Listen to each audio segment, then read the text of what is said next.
Sallu ala Nabi Muhammad. Hadirin jamaah Masjid Nurul Huda yang dirahmati Allah Subhanahu wa taala. Demikianlah tadi telah kita sama-sama kumandangkan gema sholawat. Mudah-mudahan Allah Subhanahu wa taala senantiasa mencurahkan ridha dan berkahnya kepada kita semua. Dan nantinya syafaat baginda Rasulullah sallallahu alaihi wasallam senantiasa kita dapatkan di akhirat. Amin amin ya rabbal alamin.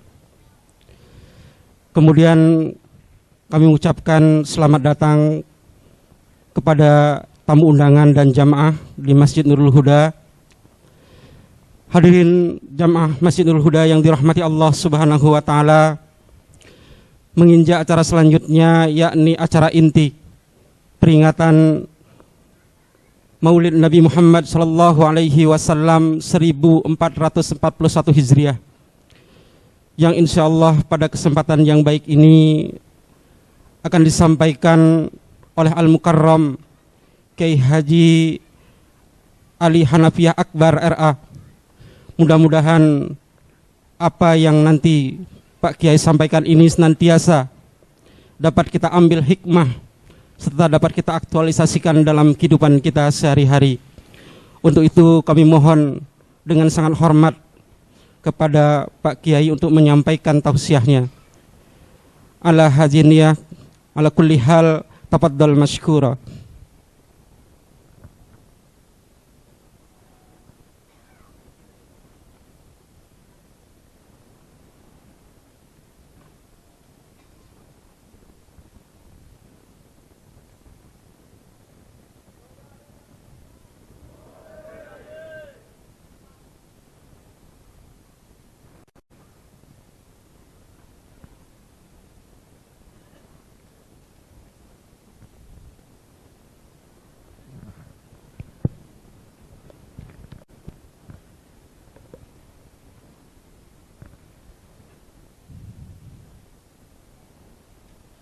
Assalamualaikum warahmatullahi wabarakatuh.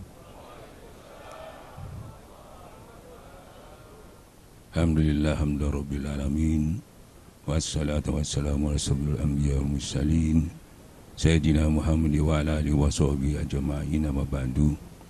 Ilahi anta maqsudi wa ridhaka madubiyatini mahabbataka wa ma'rifataka. Rabbi shrah li sadri wa yassir li amri wahlul 'uqdatam min lisani. Syafaati Rasulullah sallallahu alaihi wasallam, karamah Syekh Muhyiddin Abdul Qadir dan Syekh Abdullah Mubarak Syekh Yama Sabila Fatajul Arifin. Al-Fatihah. Bismillahirrahmanirrahim.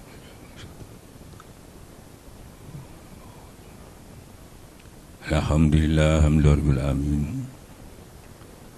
Hari ini hari yang sangat berbahagia, khususnya bagi saya sendiri bisa hadir, ditakdirkan hadir di dalam majelis yang berbahagia ini. Saya datang ke sini jauh dari Surabaya, dari Pondok Pesantren Suryalaya yang pusatnya di Tasikmalaya. Guru saya namanya Kiai Ahmad Sohibul Fatajul Arifin, bisa dipanggil Abah Anom almarhum. Saya ditugaskan untuk keliling, termasuk safari dakwah kemana-mana. Bahkan saya sudah masuk di Bali ini tahun berapa?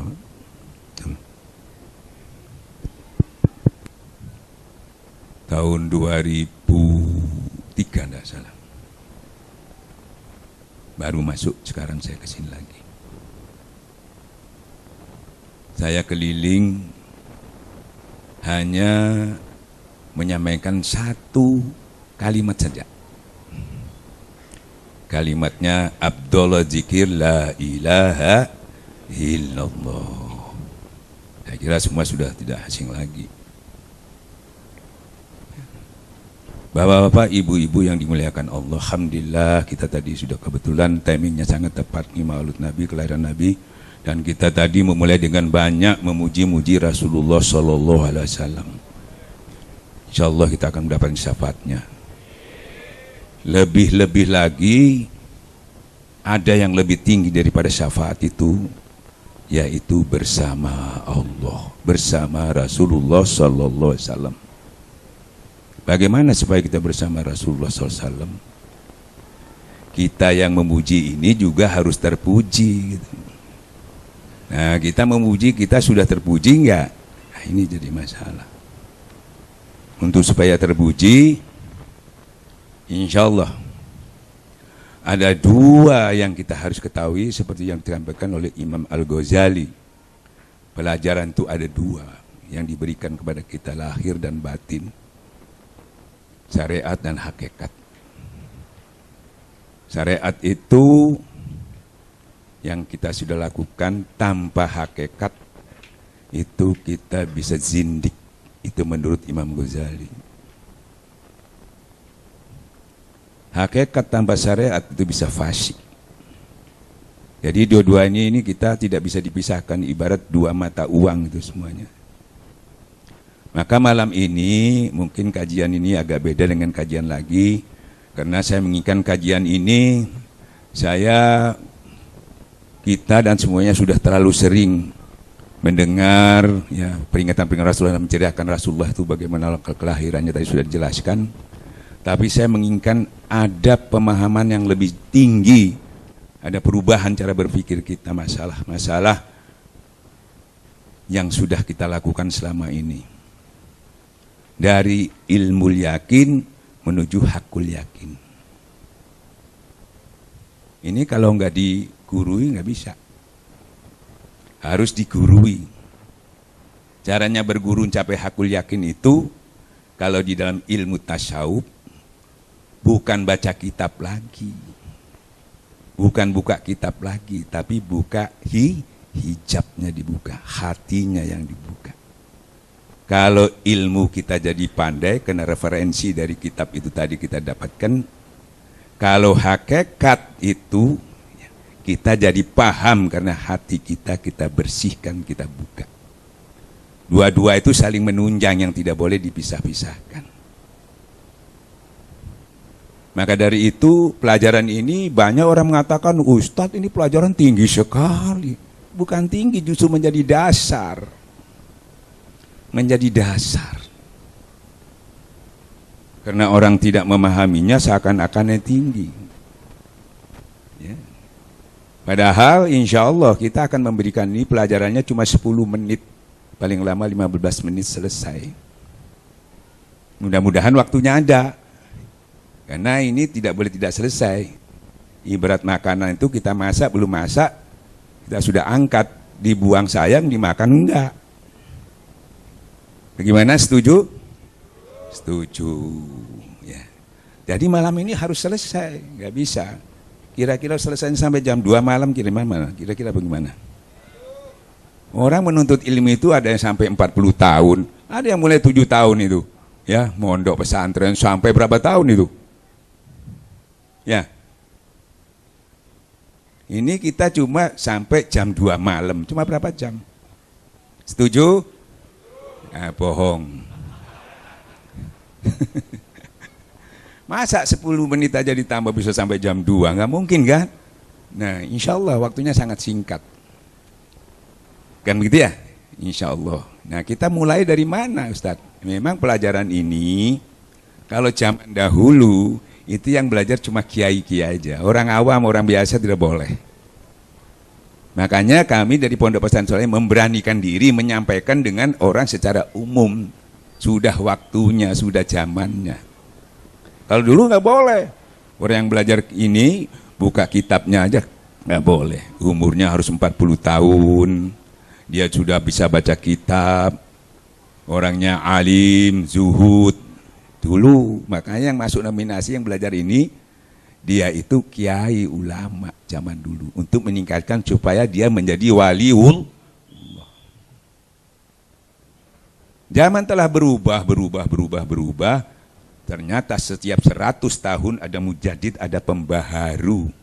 Alhamdulillah guru kita, Syekh Kiai Ahmad Sobil Wafat Tajul Arifin, memberikan ternyata orang paling bodoh pun, orang paling awam pun, karena belajarnya dimudahkan, digampangkan cuma waktu 15 menit, insya Allah semuanya tidak ada alasan lagi dia tidak bisa melakukan untuk mencapai ridhonya Allah tadi. Mau dia sibuk, dalam sibuk juga bisa. Mau dia miskin, dalam miskin juga bisa. Mau dia kaya, dalam kaya juga bisa. Tidak ada hambatan sama sekali. Seperti halnya kita lihat sahabat-sahabat itu. Yang kaya Abdurrahman bin Auf dengan kekayaannya tidak menghalangi dia untuk ikut terus riadoh, terus berjuang, terus sampai dia berperang dari jalan Allah. Si miskin Abu Zar, Bilal dan sebagainya yang miskin-miskin tidak terhalangi kemiskinannya. Tidak terhalangi itu jauh atau dekat. Salman Al-Farisi itu jauh berapa mil, bukan orang Arab, tidak terhalanginya. Kenapa? Karena powernya besar, kuat. Sementara kita miskin, beralasan saya miskin, tidak sempat kumpul-kumpul di majelis karena kemiskinan, karena saya mau makan untuk besok harus cari sekarang. Yang kaya juga gitu, saya terlalu banyak usaha, punya pabrik banyak, nggak sempat lagi ngurus itu. Ya. Padahal sejarah membuktikan yang kaya nggak ada halabatannya, yang miskin pun ada apa. Nah sekarang kita buat alasan, gak cocok itu. Buat alasan, karena sahabat-sahabat dulu, tabiin-tabiin gak ada halabatan. Bahkan banyak orang mengatakan kalau kaya lebih gampang. Oh belum tentu, kalau dekat masjid belum tentu. Kadang-kadang tetangga aja gak bisa datang ke masjid, tapi yang jauh-jauh bisa datang. Yang punya kendaraan gak bisa datang, yang gak punya kendaraan bisa datang. Ukurannya ternyata setelah dikaji, ini masalah powernya ini kurang. Ini powernya kurang. Apa power itu? Nah, sekarang kita kembali. Kita mulai meniru Rasulullah Sallallahu Alaihi Wasallam. Kebetulan ini Maulid Nabi. Apa yang kita mau tiru Rasulullah? Kita bisa meniru Rasulullah? Bisa kita meniru Rasulullah. Dohirnya juga saya buka dulu Pak ya. Ini kebetulan kemungkinan khusus untuk maaf ya. Ini tidak menghujat, tidak apa. Supaya bisa tahu persis sampai sejauh mana sudah kedudukan kita ini bisa mengikuti Rasulullah SAW ya. Sudah tahu persis nanti keimanan kita ini sampai di mana. Harus tahu. Nah itu namanya mengenal diri. Kalau tidak kenal, sampai tidak kenal Allah nantinya. Nah selama ini kita merasa dekat, padahal jauh karena kita nggak tahu. Nah ini harus diperiksa ini. Ya. Jadi kita pertama, karena kebetulan nih kebetulan Maulid ya kalian Nabi, kita mau contoh Rasulullah. Karena si penceramah ini pada umumnya kita harus meniru Nabi, kan begitu ya?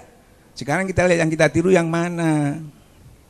Satu, nah ini bagi tokoh-tokoh ustadz mungkin kiai yang sering ceramah pulang malam, ya pasti istrinya sudah tidur pulang jam 11, jam 12. Rasulullah juga begitu, ketok pintu 3 kali, nggak dibuka. Rasulullah tuh tidur di depan pintu. Kira-kira kita bisa tiru tuh? Ibu-ibu pernah nggak? Ini realita loh ya. Pernah nggak bapak ketok 3 kali nggak dibukakan? Saking lembutnya, saking kasih sayangnya tinggi, hatinya sangat lembut, takut istrinya tersinggung, takut mengganggu. Begitu tingginya, berani berkorban tidur di depan pintu. Ada yang sudah melakukan itu? Ya tanya aja dirinya sendiri. Saya juga nggak bisa. Mungkin tambah marah kita ya. Nah, tapi ceramahnya, saudara-saudara kita harus mengikuti Rasulullah. 1, 2. Rasulullah itu pernah datang kepada istrinya, istriku ada makanan enggak? Sampai semua tahu ceritanya ini. Enggak ada ya Rasulullah, kalau begitu aku puasa. Bu, ada suaminya yang begitu Bu? Saya mesti tanya ibu, karena ibu yang ditanya. Kasih bocoran Bu. 2, 3. Ya. Rasul itu sholat. Ya, kita juga sholat, tapi bedanya di mana? Rasulullah itu sampai bengkak kakinya. Sampean saya pernah bengkak nggak kakinya? Bengkak juga, cuma kena asam urat. Bukan kebanyakan sholat. Kami di Surabaya itu kalau nifsu saban 100 rakaat sholat Pak. Nggak bengkak sama sekali, melembung aja enggak. Nah itu kira-kira berapa Rasulullah itu? Ya, sampai mau tiru itu. 3, 4. Ya. Rasulullah itu kalau tidur Pak pakai tangan Pak. Ya, maksudnya apa pakai tangan? Justru jangan sampai ketiduran pulas, karena pulas mesti jatuh, jadi bangun. Kalau kita enggak pasang bantal lapis 2 supaya jangan bangun. Disiasati sama Rasulullah itu tidur begini. Kalau ketiduran kan jatuh dia, otomatis membangunkan dirinya sendiri. Jadi enggak terlalu tidurnya enggak terlalu, apalagi makannya tidak pernah kenyang. Kenapa enggak pernah kenyang? Makanya sehat. Kita enggak. Makannya itu harus kenyang, tidak berhenti kalau tidak kenyang. Rasulullah kan sebelumnya justru itu sekarang ditelidiki banyak penyakit itu ternyata kesalahan makan. Ya, dokter orang-orang yang ahli-ahli ilmu itu tadi belum mengungkap, Rasulullah sudah melakukannya. Cuma kita nggak bisa baca itu, nggak bisa memahaminya. Kan gitu ya. Nah. Terus Rasulullah lagi ada yang paling serem itu. Rasulullah itu tiap ke masjid itu selalu digoda sama orang pemuda, diludahi, karena dihina ya. Teman-teman sahabat mau marah itu nggak boleh, jangan, biarkan aja. Dimaafkan sama Rasulullah. Nah, itu hampir tiap hari Pak. Kira-kira, maaf ya Pak ya, ini sebagai ilustrasi, kalau ada kiai katakanlah imam sini, ada yang menghina, ada yang meludahi, bisa pulang nggak? Ini Rasulullah loh ini. Tapi kita selalu mengatakan harus meniru Rasulullah. Nah, apanya yang ditiru ini? Coba. Rasulullah itu habis sholat wiritan tuh belum pulang Mbak. Habis itu balik lagi, ditanya kenapa sampean pulang? Kok nggak wiritan dulu? Ada uang 2 dirham. Ya, saya lupa mensedekahkan, takut dia bermalam uang itu. Saya nggak enak, saya pulang. Saya belanjakan dulu, saya sedekahkan dulu. Kalau kita pulang ada apa? Oh ada tamu ini ada job ini, kalau ditinggalkan sayang ini. Bisa kita tiru. Nah Rasulullah tadi itu diludahi, dihina. Ya. Pada satu saat ada hari yang tertentu, anak ini tidak datang lagi mengganggu. Ditanya oleh Rasulullah SAW, kemana anak muda yang biasa mengganggu saya itu? Sakit Rasulullah. Waduh, kalau saya yang dibegitukan, pasti saya yang ngomong begini, makanya jangan ganggu-ganggu kiai kualat itu nanti. Gara-gara sakit itu gara-gara ganggu Nabi. Gitu. Kalau saya sampai ada yang begitu, saya nih kualat nih sama kiai ini. Mesti begitu. Rasulullah enggak. Kasihan ya, didatangi sama Rasulullah, dibawakan roti. Yang sakit ini kaget, waduh, saya sakit kok Rasulullah datang ini, wah telah sekala saya kalau digebukin ini. Padahal Rasulullah mau ngasih roti. Enggak, saya mau datang kepada kamu untuk menjenguk kamu karena kamu sakit ini, saya kasih roti. Dengan akhlakul karimah, dengan dia merendahkan saja seorang nabi, maka berhasilnya orang ini masuk Islam. Kata Allah sendiri dalam Al-Quran, sekiranya Rasulullah itu keras, ya itu, maka orang-orang itu akan berlarian. Kita juga banyak orang-orang yang berlarian gara-gara kita tidak secara arif bijaksana menyampaikannya. Nah, yang mana kita mau tiru? Rasulullah dilempari batu di Taif, berdarah-darah Pak, sampai lari Pak. Dilempari batu, anak-anak kecil-kecil lagi yang banyak melempar. Rasulullah itu didatangi malaikat Jibril. Bagaimana ya Rasulullah kalau gunung ini aku hancurkan kepada orang-orang Taif? Ya. Apa kata? Jangan, dia tidak mengetahuinya. Kira-kira kalau ada kiai sekarang itu dilempar batu atau kita dilempar di batu, ada yang nawarin, kira-kira gimana Pak? Gak ditawarin aja, nyari-nyari untuk orang balaskan yang menganiaya kita. Apalagi ini yang nawarin nggak tanggung-tanggung, ini malaikat terang menangnya ini. Itulah Rasulullah. Sampean mau tiru yang mana sekarang? Satu lagi untuk ibu-ibu ya Bu ya. Ceritanya sudah tahu, tapi hikmahnya saya sampaikan ini. Ibu, ada seorang ibu Yahudi buta lagi. Ngomel terus, tidak suka sama Rasulullah. Tapi Rasulullah setiap hari di pasar memberi makan. Dikasih makan. Ini orang ini ngomel terus, dipisu-pisui Rasulullah, dihina-hina. Dia nggak tahu itu Rasulullah SAW. Setelah Rasul meninggal, diganti Abu Bakar. Abu Bakar menyampaikannya beda, kurang lembut. Dia bilang, loh ini kok beda, ini siapa kamu? Saya bukan Nabi, Nabi sudah saya bukan Rasulullah. Loh Muhammad itu yang makan saya, iya. Kamu siapa? Saya Abu Bakar, meneruskan. Loh makanya lain katanya gitu. Dia tahu itu Rasulullah yang beri, dia langsung nangis, langsung menyatakan membaca syahadatnya, masuk Islam. Itu setiap hari Pak, bertahun-tahun itu. Sampai Rasulullah mati baru berhenti. Saya mau tanya sama ibu-ibu, jangan orang lain itu ibu kita aja, pernah kita suapin atau ngemel sedikit, minggat sampean. Tapi saya sering mendengar atau pengajian, saudara-saudara kita harus meniru Rasulullah. Belum lagi yang ridho ikhlas. Mari kita periksa kenapa.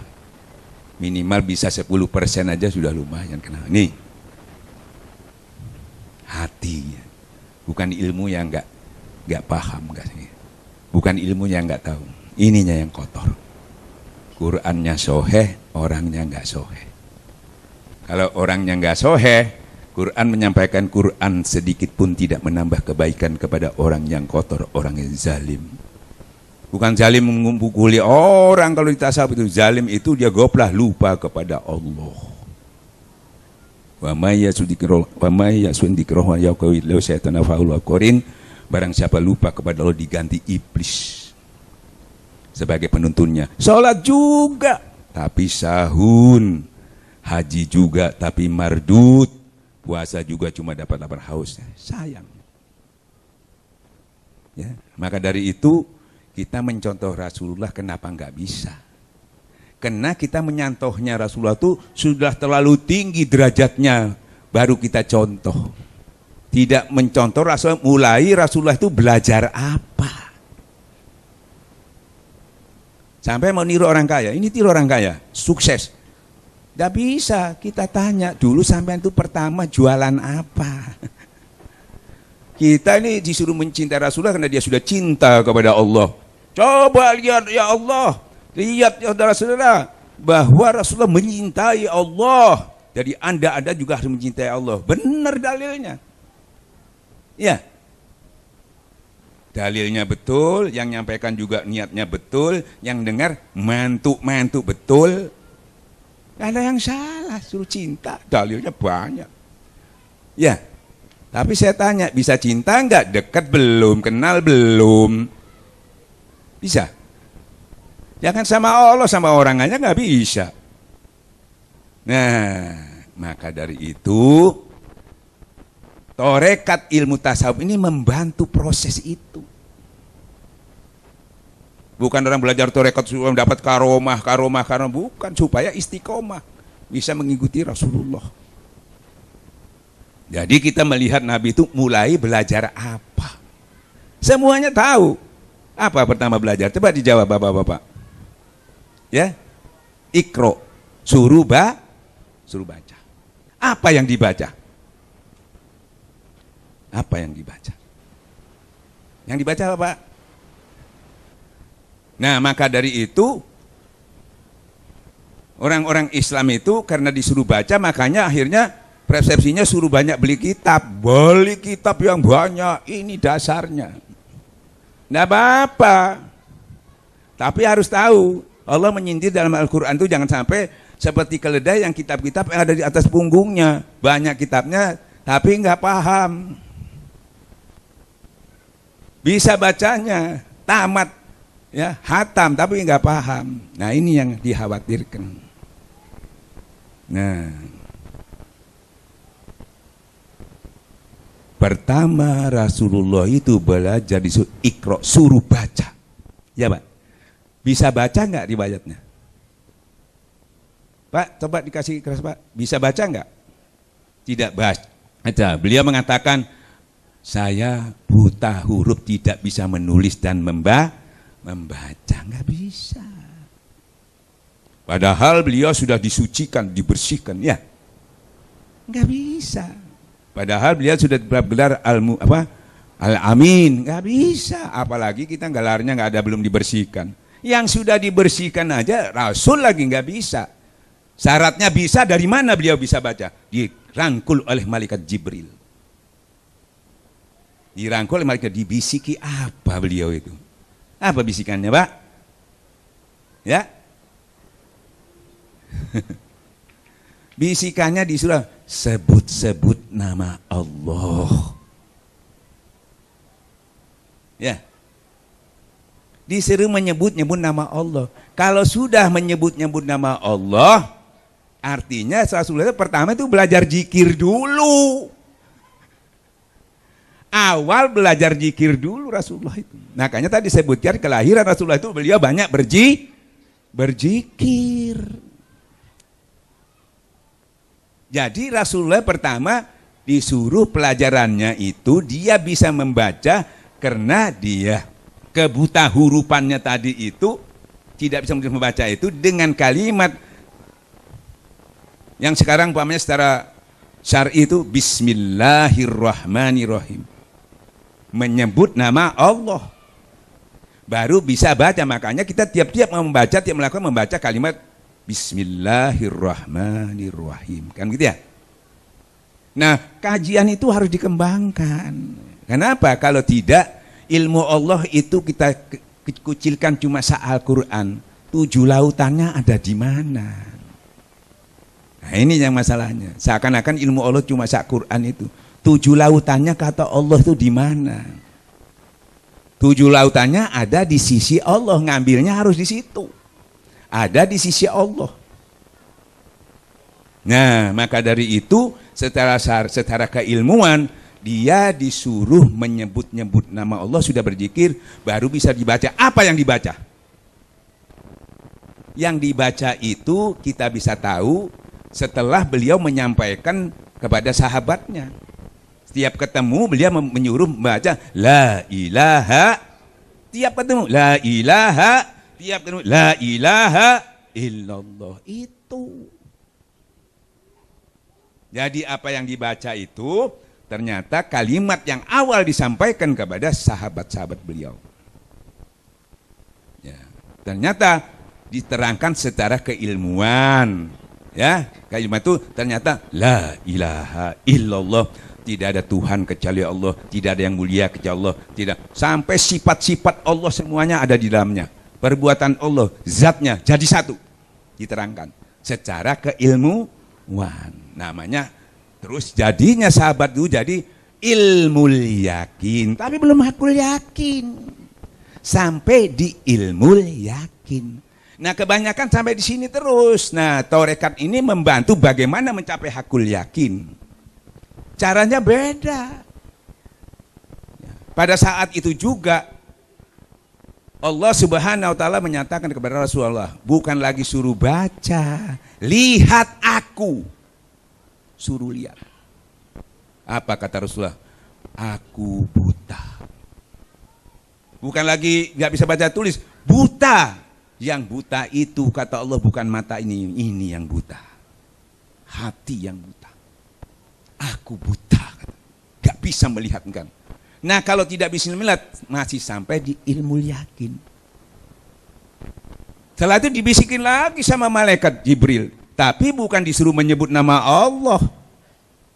Tadi suruh menyebut keilmuan, sekarang tidak. Hakikinya dia menghadirkan Allah, hudurkan Allah. Dengan hudurkan Allah dia bisa melihat, bisa makrifat kepada Allah. Itu hakul yakin. Nah, kebanyakan kita sampai setahun, nah kita naikkan. Ustadz ilmu ini kan hanya kiai yang bisa. Insya Allah sampean ikhlas, ridho, menerima. Malam ini juga sampai bisa lewat mencapai itu. Sudah demikian, teknologi aja File satu gudang bisa jadi segini sekarang, Pak. Dunia yang begitu jauhnya bisa masuk di HP. Asal sampean bisa buka ini aplikasinya. Kalau enggak bisa buka, sampean cuma telepon aja. Terima telepon, SMS. Padahal di sini file kita kalau dibuka apanya ini aplikasinya, waduh luar biasa. Ini masih tertutup, makanya harus dibuka. Makanya guru kita bikin buku itu kunci pembuka dada. Tipis sekali bukunya. Kunci kan nggak perlu besar-besar ya, kecil tapi bisa buka yang besar. Ini buku segini besarnya. Untuk jadi kiai ya memang wajib, kalau bagi kita jangan wajib, ngelihat aja udah males.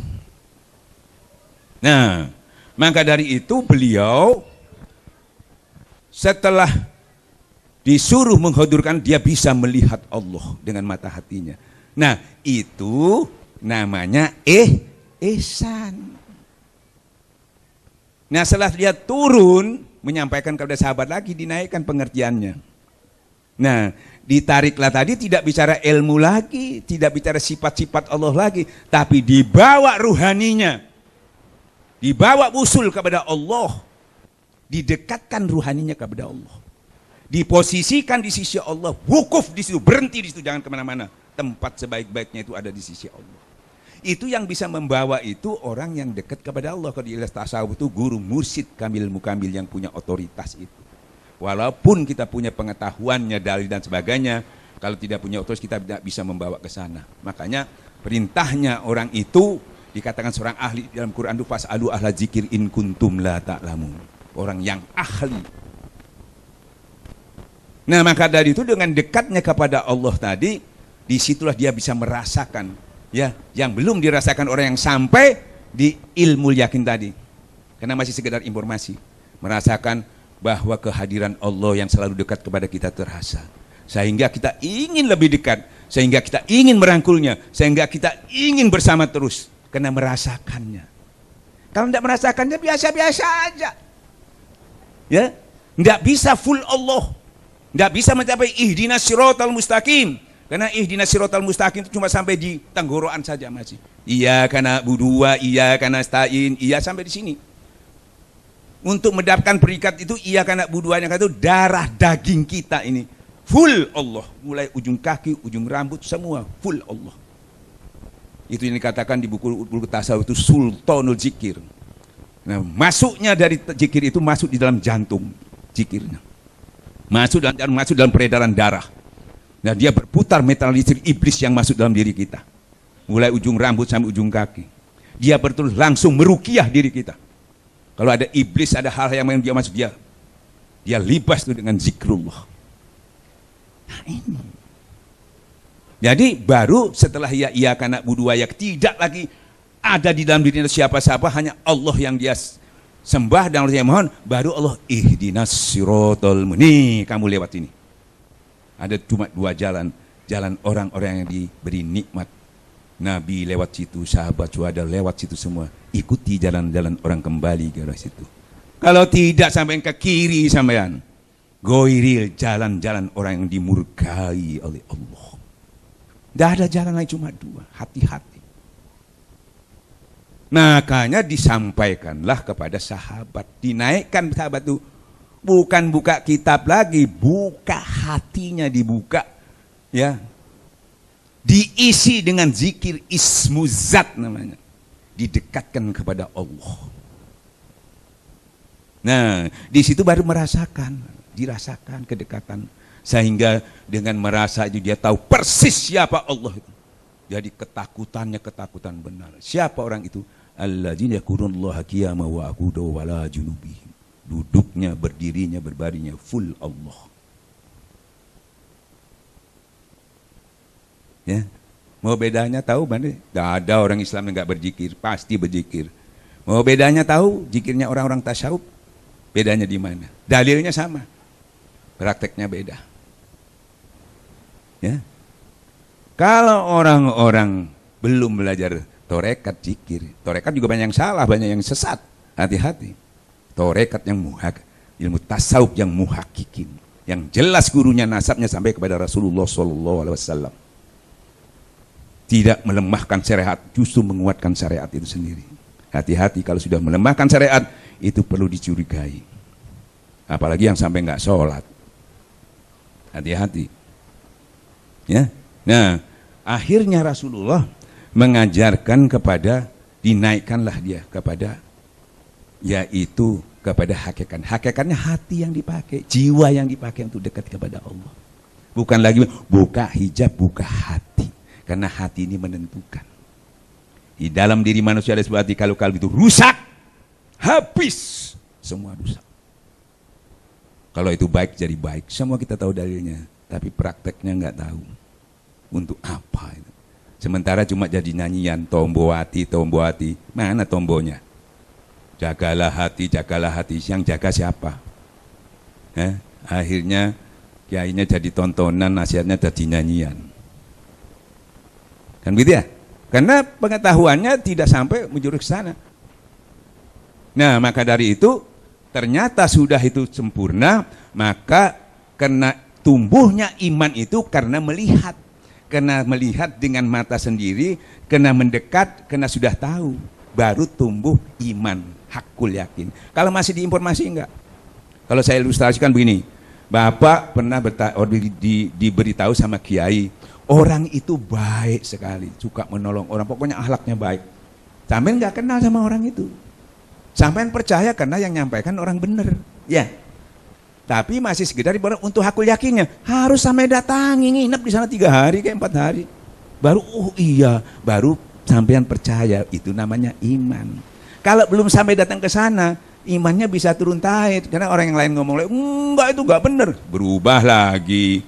Sedangkan kita sendiri sering sudah mantap-mantap, ya keyakinannya ada yang mengatakan, oh itu yang sampai lakukan itu enggak soheh itu yang sampaikan lakukan bid'ah, bingung lagi. Ya, ada orang ngomong ini, enggak kamu benar. Ini yang jadi masalah sekarang ini. Karena kita enggak punya ketetapan di sini. Bukan salah yang ngomong itu, kita sendiri wadahnya ini enggak ada, penuh kotor. Ya. Kalau kotor, jangankan Allah, sampean aja kalau mau menempatkan sesuatu ada tempat kotor sampean nggak mau.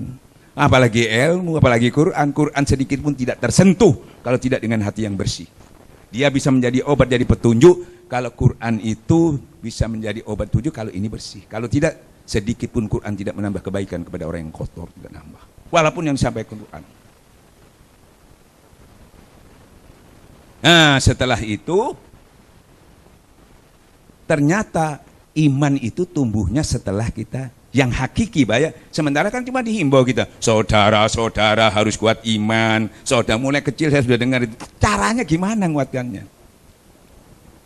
Masih dihimbau. Kalau ditarekat, jadidu imanakum biqasati qauli la ilaha illallah. Utuhkan imanmu dengan memperbanyak kalimat la ilaha illallah. Hidupkan hatimu dekat dengan Allah. Nah, akan tumbuh keimanan itu tadi.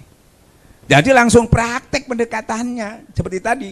Bukan didongingi aja itu orang baik, didatangi. Allah juga jangan di SMS, datang, hudur. Ini SMS terus sama Allah. Nggak pernah hadir, berdoanya juga, ya Allah, nggak hadir Allah itu, SMS itu. Kan begitu ya. Nah, setelah imannya tumbuh, Pak, kuat, baru rukun iman itu muncul. Ya, ternyata iman itu tidak kepada Allah saja, kepada malaikat, kepada ini, seterusnya. Salah satu gugur semua. Setelah imannya kuat, baru muncul rukun Islam. Sholat, puasa. Baru sahabat mengatakan, sami'na wa atokna. Sudah sempurna, sudah bagus. Ini kita belum apa-apa. Sampai di rumah gak bisa ngelakukan. Lama-lama kita bingung. Lama-lama kok sulit ya Allah ngasih ini. Yang bisa cuma kiai-kiai aja nih. Saya nggak optimis lagi, kita sulit. Bukan sulit, pengetahuannya belum ada. Segala yang sulit kalau tahu ilmunya jadi mudah. Segala yang mudah kalau tidak tahu jadi sulit. Kebetulan kita belum menemukan orang sosok ahli dalam bidang itu. Jadi dokter aja ada 2, Pak. Dokter umum itu biasanya penyakit luar. Ada dokter spesialis penyakit dalam. Ya, internis. Jangan coba-coba penyakit luar itu dia memproses yang di dalam itu malpraktek. Jadi ulama dohir, ulama faqaha, ada lagi ulama tasawuf, itu ulama ruhaninya sendiri-sendiri. Jangan tanya ke sini. Kalau masalah fikih sini juga tanya ke sini. Masing-masing punya bidangnya dan masing-masing saling membutuhkan gitu ya. Seperti ini, kalau tidak seperti tadi, yang satu bisa fasik, yang satu bisa zindik, gara-gara kita tidak memahami itu. Nah, maka dari itu, maka turunlah rukun iman itu, Pak. 10 tahun kurang lebih, Pak, menanamkan itu, Pak. Nggak main-main itu. Nah, suksesnya Rasulullah itu berapa tahun? Ditambah 23 tahun, bayangkan. Nah, setelah itu, Pak, alhamdulillah. Ya, selanjutnya, Pak, iman ini tadi kita periksa. Sekarang bisa kita periksa iman ini. Coba saya periksa. Sampai sejauh mana kekuatan iman kita? Insya Allah bisa tahu, Pak. Ya, saya nggak tapi hafal, takut keliru ya. Ustadz, ini tolong bacakan Al-Anfal, Pak. Yang pertamanya. A'udzubillahi minasyaitonirrajim. Bismillahirrahmanirrahim. Di dalam surat yang ke-8 Al-Anfal ayat 2, 3 dan 4. Bismillahirrahmanirrahim. Innamal mu'minuna alladzina idza dzukirallaha wajilat qulubuhum wa idza tuliyat alaihim ayatuhu zadatuhum imanan wa 'ala rabbihim yatawakkalun. Ini ayat kedua dulu ya, nanti saya teruskan. Sesungguhnya orang beriman itu, Pak, kalau disebut nama Allah bergetar hatinya, Pak. Gimana caranya? Misalnya sampean dengar adzan, getarannya ada. Mau cepat-cepat ke masjid. Kalau nggak ada, nah ini perlu dipertanyakan imannya. Ada pengajian, cepat-cepat datang. Bahkan imannya kalau full itu belum adzan sudah di masjid. Ya, Pak ya. Nah, coba sampean tadi itu masalah iman kepada Rasulullah. Orang baca salawat ada getarannya, goyang-goyang. Tapi kalau adzan ada enggak? Kalau dengar dangdut, pasti goyang, wah ini parah ini sudah. Ada enggak getarannya? Terus seberapa jauh getaran itu? Ada orang minta tolong sama kita, kok kita enggak ada getarannya sama, istilahnya tuh katanya hatinya membatu, raja tego gitu. Tidak peka. Nah ini berarti imannya rapuh, lemah sekali. Nah, bisa-bisa orang ini dudukannya bisa jadi munafik. Kenapa? Karena hatinya ini kotor. Celaka orang yang mengotor hati, bahagialah orang yang membersihkan hatinya. Nah, ini masalahnya di situ. Nah, setelah kalau orang itu imannya kuat, kalau sudah kuat, Pak, makanya yang dipanggil itu siapa? Sama Allah yang bertanya. Yang mau ditingkatkan, yang diperintahkan siapa? Ya ayyuhalladzina amanu itu orang beriman. Yang enggak direken. Nah, jadi orang beriman itu kalau disampaikan ayat-ayat Allah nih baru ilmu masuk. Ini ilmunya masuk tapi belum beriman, Pak. Aduh, kata Allah dalam Quran itu, wahai Muhammad, kamu sampaikan enggak, kamu sampaikan sama aja. Yang disampaikan capek, yang nyampaikan juga capek. Ibarat disirami enggak ada bibitnya, bibit solehahnya enggak ada. Bibit solehah itu zikir. Baru masuk ilmu itu, Pak. Itu tadi kan. Sesungguhnya orang beriman itu disebut nama Allah bergetar, yaitu nyambung. Disampaikan ayat ilmu masuk. Bertambah-tambah imannya, baru masuk. Terus dia tersungkur, bertawakal kepada Allah. Baru bisa tersungkur, baru nyerah itu. Kalau enggak lihat proses itu, langsung dari mana? Tersungkur dia. Dalam tersungkur itu, dia bertobat kepada Allah, tanda-tanda yang dicintai sama Allah. Dia bertawakal, sudah mendapatkan dia pertolongan Allah. Barang siapa bertawakal kepada segala kekurangannya, aku backup kata Allah. Dia tersungkur itu, sudah dapat 3. Termasuk juga dia sudah iya karena budua, iya karena stain, sudah full ke Allah aja dia. Dia menyerah full kepada Allah. Dia mendapatkan ihdinas sirotol mustaqim. 3 dia dapat waktu dia menyerah kepada Tuhan. Tapi prosesnya nggak bisa sampai menyerah itu. Wong sampean belum kenal, sampean juga walaupun ada orang di sini jagoan pengusaha, sampean nggak kenal, sampean nggak takut, Pak. Tapi kalau kenal, takut sama Allah lagi nggak kelihatan ya, nggak takut. Maka harus bisa melihat Allah. Pakai apa? Pakai hati yang bersih. Ma'rifatullah. Tidak bisa orang langsung ma'rifat, tidak ada proses. Nah setelah itu, ya sudah itu Pak, selanjutnya ayatnya yang ketiga. Dilanjutkan surat Al-Anfal ayat 3. Alladzina yuqimuna sholata wa mimma razaqnahum yunfiqun. Kemudian surat yang keempat, ulaika humul mu'minul haqqo lahum darajatun inda rabbihim wa maghfiratu wa rizqun karim. Al-ayat. Ayat yang kedua tadi, baru orang ini bisa mendirikan sholat. Kalau dulu sholat juga sholat. Padahal sholat ini sesungguhnya sholat itu tiangnya agama. Cuma dulu itu sholatnya kadang-kadang nggak bisa menjauhkan yang mungkar. Lemah rapuh. Kenapa? Nggak ada tiangnya. Sholatnya belum ada tiangnya. Padahal sholat ini kalau baik, nanti yang lain, amalan kita yang lain tidak diperiksa sama Allah. Cukup sholat. Kalau sholat itu ibaratnya bangunan ini, wah tiangnya bagus, nggak perlu diperiksa lagi.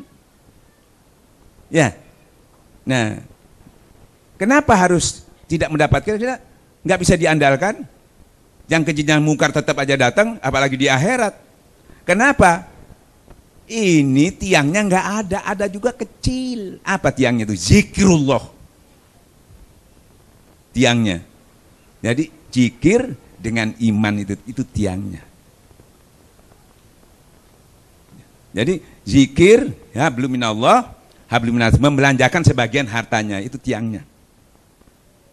Jadi tiangnya ada dua, hablum minallah, zikir.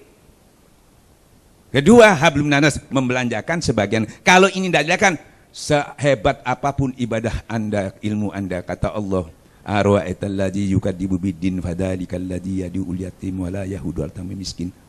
Anda termasuk pembohong agama. Ini dua, Allah cuma minta dua. Dan dua ini kalau sampai laksanakan hablum nanas ini tadi, ya kamu akan tidak dihinakan dimanapun berada. Tapi kalau tidak, kamu akan dihinakan dimanapun kamu berada. Al-Quran. Ini dua, ini tarekat mengajarkan dua ini yang harus dipenuhi. Jadi tiangnya harus ada, tiangnya itu iman dan tauhid. Imannya. Yang dikerjakan itu tadi, hablum minallah, zikir, hablum minan-nas. Nah, itu yang bisa melaksanakan yang dikatakan itulah orang-orang yang beriman, sungguh-sungguh beriman. Baru dikatakan iman itu ayat terakhir. Dia akan mendapatkan derajat yang tinggi ya di sisi Allah dan mendapatkan rezeki dari Allah Subhanahu wa taala, rezeki yang karim kata Allah taala. Akan mendapatkan semua itu, Pak. Tapi prosesnya tadi dari situ. Nah, ini didapatkan kita mulai dari mana? Ya mulai tadi kan imannya diperbaiki dulu. Tauhidnya dibersihkan dulu, mulai Rasulullah kan itu dulu gitu loh. Nah, kalau nggak paham, was'alu ahla zikir in kuntum la ta'lamun. Saya nggak bisa dekat sama Allah. Dekati orang yang dekat sama Allah. Tidak ada alasan tentang kita nggak bisa. Apalagi ini cuma dua kalimat yang biasa dibacakan, cuma cara membacanya yang beda. Ya, caranya beda bacanya. Nah, seterusnya nanti kita akan mendapatkan itu tadi, yaitu sholat yang khusyuk, kan gitu ya, juga mendapatkan rezeki yang sangat barokah derajat di sisi Allah. Itu kalau proses ujungnya di situ. Dan kesehariannya Pak dari hasil itu tadi, pertama itu sambutan yang dikejar manusia itu, yang mudah diberikan, tapi kita sering cari yang sulit karena tidak tahu, karena kebodohan kita. Pertama-tama saya mau tanya sama Bapak, Ibu-ibu. Ibu-ibu, bapak-bapak, siapa yang nggak ingin tentram? Orang kaya kepingin tentram, presiden kepingin tentram, raja kemudian orang miskin, semuanya menginginkan itu Pak ya. Nah, tapi kenapa kita sulit untuk mencapai tentram? Karena kita mencari untuk tentram itu bukan untuk dekat kepada Allah. Mungkin dekat juga tapi nggak maksimal. Ya, padahal dalilnya sudah tahu, sering dengan ala biji keratat mainul kulub. Sudah tahu hanya dengan berzikir hati menjadi tentram, menjadi nyaman. Tapi kenapa kita nggak serius? Hei orang-orang beriman, kapan kamu itu serius dekat kepada Allah? Untuk mendapatkan kebenaran dari dekatnya kamu kepada Allah. Jangan kamu seperti orang dahulu Yahudi Nasrani yang telah diberikan kitab, tapi waktu dibuang-buang aja. Tidak dimanfaatkan untuk ingat kepada Allah. Dilalaikan, la tulhikum amwalukum wala auladukum an dzikrillah, dilalaikan oleh harta dan anak pinaknya, sehingga di dalam keadaan rugi, mati fasik. Karena lalai ini, waktu dibuang-buang tiap hari ini. Bagaimana Ustadz kita sambil ngobrol, sambil kerja, masa bisa ingat kepada Allah? Waktu sholat aja kadang-kadang lupa, karena nggak punya pengetahuannya. Coba bapak-bapak, ibu-ibu ini, ibu-ibu aja sambil menyambel bisa ingat suaminya. Sambil ngitung duit, bapak sampean bisa, sambil nyupir bisa ingat istrinya, ingat anaknya, bisa kan? Kenapa ingat Allah nggak bisa? Ingatannya juga itu juga. Kenapa nggak bisa? Kok sama ingat istri bisa, ingat anak bisa, ingat utang bisa, ingat Allah kok nggak bisa? Padahal ingatannya itu juga. Kenapa? Kita tidak ada niat untuk hijrah, hanya ingat kepada Allah, tidak punya niat sama sekali. Setiap hari kita yang kita pikirkan dalam benak kita ini, Bu, apalagi ibu-ibu, apa isinya ini? Istriku, anakku, suamiku, mau tidur istriku, anakku, suamiku, dimasukkan, direkam, ya. Apalagi ibu-ibu setiap hari, ya toh, apa yang dimasukkan ke sini? Ya, cicilan, bon-bonan, arisan, penuh direkam di sini, Pak. Allahu Akbar. Kalau botol ini isinya susu, ya keluar susu, Pak. Kalau kopi, keluar kopi. Kalau ini isinya harta dan anak pinak, Allah yang keluar itu. Dilalaikan, dan harta dan anak pinakmu sedikit pun tidak bisa menolong kepada kamu. Ini masalahnya, sering ngerekam yang bukan di sini, tidak boleh. Dalilnya itu tadi, dilalaikan oleh harta dan anak pinak, rugi. Karena ingat harta itu melalaikan kita kepada Allah. Nah ini kita berikan itu untuk jangan sampai terjadi itu. Dengan waktu 15 menit, dengan zikir, mulailah dibersihkan itu. Itu termasuk penyakit hati, itu kotor. Kotor itu bahaya, Pak. Di sini walaupun bersih, kalau sudah ada kotoran, Pak, nggak ada ular keluar ular, nggak ada kecoa keluar kecoanya, Pak. Makanya kalau sudah kotor sini, ngomongannya orang itu banyak membicarakan binatang, karena muncul semua dalam hatinya itu tadi. Nah, maka dari itu kita harus tentram, ya Bu. Jadi satunya dalam ada zikir, tapi zikir yang mana? Nanti kalau mau kita ajarin. Kedua, mencari rezeki. Nah ini orang paling suka, biasa malam-malam mencari rezeki ini suka orang. Tapi banyak yang salah mengamalkannya ini. Ya kebanyakan kalau ahli sunnah itu kalau mau supaya rezekinya banyak baca apa? Al-Waqiah biasanya ya. Supaya rezekinya enggak masalah. Bagus juga di sini ada. Saya pernah datang di pengajian khusus amalan Al-Waqiah. Ada Al-Waqiah ada. Untuk supaya rezeki itu bagus, tidak ada masalah. Tapi yang bisa ngaji susah itu, kan panjang ayatnya itu. Sekarang torekat kasih pendek supaya nggak ngaji ya bisa, dan kapan saja bisa dilakukan. Nah mencari rezeki ini Pak, nggak mudah Pak. Ya, dalilnya kan di surat Al-Jumu'ah itu, setelah kamu sholat bertebaranlah kamu di muka bumi, cari karunia Allah. Mencari karunia Allah ini Pak, misalnya kita di pasar Pak. Banyak saingan, banyak bajingan, banyak gangguan, di kantor juga begitu. Ya. Kalau kita sudah terganggu, tersaingi, cenut gitu. Ya, ada saingan kita di pasar, dia lebih murah, cenut gitu kan? Bingung sudah ya. Apalagi dia laku satu hari, dia laku kita laku satu, dia sudah habis dagangannya, cenut. Di kantor juga lagi ada saingan kita, ternyata ada yang hebat sama kita cenut ya. Kalau kita tidak beriman Pak, apa yang kita lakukan? Ini harus dihabisi dengan cara apapun, mau disantet mungkin, mau dihadang dengan segala macam. Ya, atau bersaing, adu modalnya mungkin dia banyak, saya harus cari modal juga, namanya adu bondo, adu modal. Oh, dia banyak dekat sama penguasa, saya juga harus penguasa. Jadi adu modal, adu bondo, adu penguasa, bahkan adu dukun, bahkan adu kiai kadang-kadang. Ini realita ini. Kok tahu saya sering didatangi pengusaha, Ustadz bagaimana supaya kita tambah maju? Kan alasannya kalau saya maju ini bisa bangun masjid, bisa ini. Saya bilang alasanmu sama Salaban itu sama. Kenapa kamu mau ulangi lagi? Salaban itu yang doakan siapa? Ngasih modal siapa? Nggak berhasil. Ente mau mengulangi lagi itu bukan dongeng mau tidur, itu ada hikmahnya di belakangnya.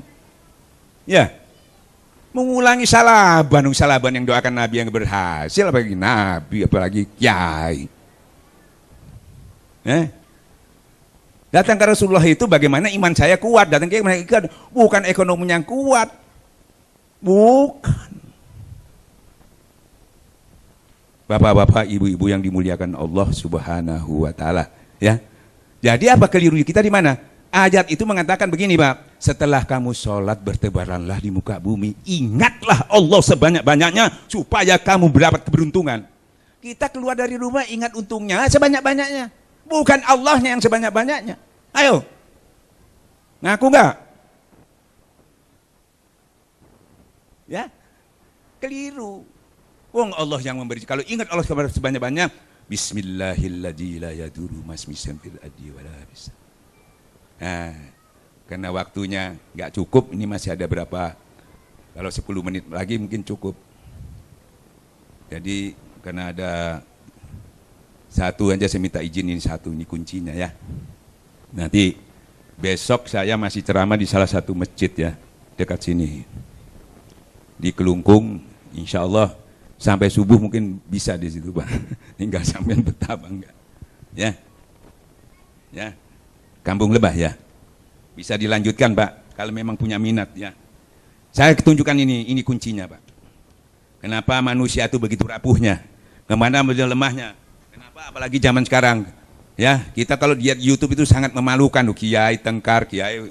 Ya sudah, kita malu mengucapkannya ya. Nah, kenapa? Ilmunya sama, Qur'annya sama, hadisnya sama. Nih kertas. Nih, contohnya Bu, lihat ya. Ini kertas, Pak. Ini saya injek boleh nggak? Saya robek-robek boleh? Saya ludahi? Boleh. Ambil kotoran? Boleh. Sekarang ada satu kertas lagi. Ini ngaji tasawuf modern, Pak. Ini kertas juga, tapi ada tulisannya ini. Ada tulisannya, lihat Ibu. Ini berani saya, yang nginjek berani? Yang meludahi? Yang ngambil kotoran? Berani? Gak pulang sampean ini kalau nginjek ini. Ya, biar dikasih 100 juta sampean gak berani ini. Kenapa kok wibawa sekali kertas ini? Sampean pikir aja, kenapa jadi wibawa? Kok disegani, ditakuti? Kenapa? Sama-sama kertasnya. Kenapa? Jawab sampean. Karena kalimat ini sampai tidak berani nginjek, tidak berani menghinakan, naruh sembarangan aja nggak berani. Kenapa sekarang orang Islam apa dan sebagainya mudah diadu domba, diinjek-injek, dihinakan? Nih, di dalamnya seperti ini masih kosong. Di dalamnya nggak ada ini, jadi mudah diinjek-injek begini. Kalau di kertas aja ini sulit, wibawanya tinggi, tidak bisa dihinakan. Kira-kira kalau di dalam kalbu kita, kira-kira kalau di dalam darah daging kita kayak gimana? Ini kuncinya. Bismillahirrahmanirrahim la yadurru masmisan fil ardi wala fis sama wa huwas samiul alim. Nih. Sampai periksa, saya punyanya dah. Ibu-ibu, bapak-bapak sementara cuma taruh di rumah saja, ditempelkan di rumah, di pintu, dibuat hiasan. Setan jin mungkin masuk, takut lihat itu. Ya, masuk ke rumah takut, tapi masuk ke orangnya karena kosong. Makanya banyak orang kemasukan jin dengan diruqyah. Ini sekaligus meruqyah, sekaligus yang ada di dalam diruqyah dia keluar, yang di luar terbentengi tidak bisa masuk. Bismillah, jangan yang di bumi, di langit pun tidak bisa memberi mudarat kepada engkau. Nih. Masya Allah. Kuncinya di sini. Tinggal sampai mau ngambil, mau ditanami ini apa enggak? Terserah. Kalau orang itu berpaling, kata Allah, katakan cukup Allah bagimu. Sampai berpaling semua, cukup Allah bagiku. Sholat. Sesungguhnya sholat itu berat kecuali yang khusyuk. Saya tanya, kita sudah sholat berapa tahun? Ada yang 50 tahun, ada yang 40 tahun, ininya sampai hitam. Ya. Caranya khusyuk bagaimana? Ada yang dihusyuk-husyukkan, ada yang harus tahu artinya. Padahal Allah menyimpulkan itu sederhana saja. Cuma suruh zikir. Suruh zikir sampai cari lain itu. Cari khusyuk, cari konsentrasi, baca artinya.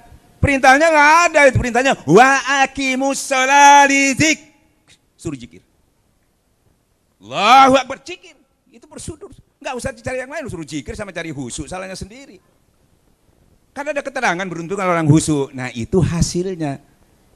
Saya tanya, bisa khusyuk nggak kalau hatinya orang nggak tentram? Bisa nggak? Bisa khusyuk nggak kalau hatinya orang nggak tentram? Terus yang dicari khusyuknya dulu apa tentramnya? Bisa khusyuk nggak kalau hatinya orang nggak tentram? Nggak bisa kan? Yang dicari khusyuknya apa tentramnya? Sekarang kita cari khusyuknya, makanya salah. Hati tentram itu tenang, ya tuh kuat. Nah itu namanya khusyuk, Pak. Hasilnya. Ini kita bicara hasil, tapi nggak zikir, nggak bisa capai. Sampai kepingin pedes, nggak makan lombok, nggak bisa. Itu rasanya. Rasa itu bukan ilmu. Hasil daripada zikir itu menimbulkan tentram. Tentram itu identik dengan khusyuk. Allahu Akbar wa aqimis shalah. Zikir selesai. Zikir yang mana? Sabar terakhir. Allah beserta orang sabar. Bisa sampai sabar? Gak bisa. Harus bersama Allah. Allah beserta orang yang beserta Allah dulu, tentram dulu, baru bisa sabar. Ini kalau suruh sabar, gak dekat sama Allah. Gak dekat sama Allah itu ya gak sabar. Temperamennya naik. Tentram dulu, baru bisa sabar. Nah setelah itu yang intervensi, yang membakar-bakar kita, karena kita sudah bersama Allah, gak bisa digoyang. Terus menurut akhirnya sifat Allah yang asobru itu membias kepada kita. Maka ada perintah bersifatlah dengan sifat Allah. Itu asobru. Jadi mulai dari dasarnya itu dari zikir. Makanya Rasulullah tadi kan, pertama yang belajar zikir. Itu menjadi dasar. Kalau itu sahun, habis semuanya. Nah tarekat membantu itu. Karena zikir yang pertama itu memanggil Allah. Udah bagus, memuji Allah. Bagus mana dengan bersama Allah? Tidak ada yang salah, tapi ada peningkatan. Awal itu baik, tapi akhir harus lebih baik lagi. Terakhir mati, apa yang saya mengucapkan kalau tidak disebut kalimat la ilaha jannah. Wabillahi taufiq hidayah. Assalamualaikum warahmatullahi wabarakatuh.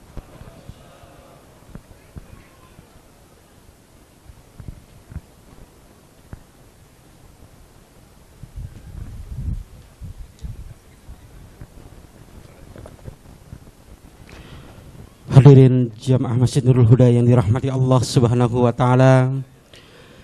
Demikianlah tadi telah kita sama-sama dengarkan tausiah atau uraian hikmah dari peringatan Maulid Nabi Muhammad sallallahu alaihi wasallam. Semoga apa yang disampaikan tadi senantiasa dapat kita amalkan dan dapat kita aktualisasikan dalam kehidupan kita sehari-hari. Hadirin jamaah Masjid Nurul Huda yang dirahmati Allah Subhanahu wa taala, karena sudah memasuki waktu Isya, untuk itu marilah kita salat Isya berjamaah, dan setelah itu kita akan lanjutkan untuk santap malam.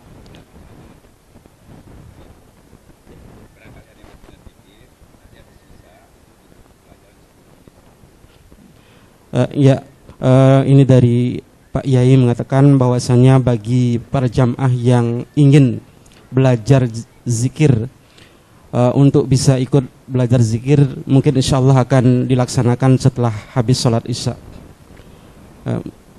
Ini bagi para jamaah yang ingin.